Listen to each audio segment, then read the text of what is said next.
சொந்த தகப்பனாலே கற்பழிக்கப்பட்டு ஒரு டிப்ரெஷனுக்குள்ள 6 மாதம் இருந்தாங்க. அந்த 6 மாதத்திலும் 100 வாக்குத்தத்தத்தை எழுதி அறிக்கிட்டுட்டே இருந்தாங்க. 6 மாசத்துக்கு பின்பு கர்த்தர் அவர்களை டெலிவரன்ஸ் பண்ணினா.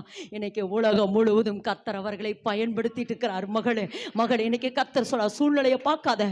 கடினமான சூழ்நிலை, ஆமா, தரித்திரம், வியாதி, பிரச்சனை, போராட்டம், குடும்பம், இல்ல இல்ல இல்ல.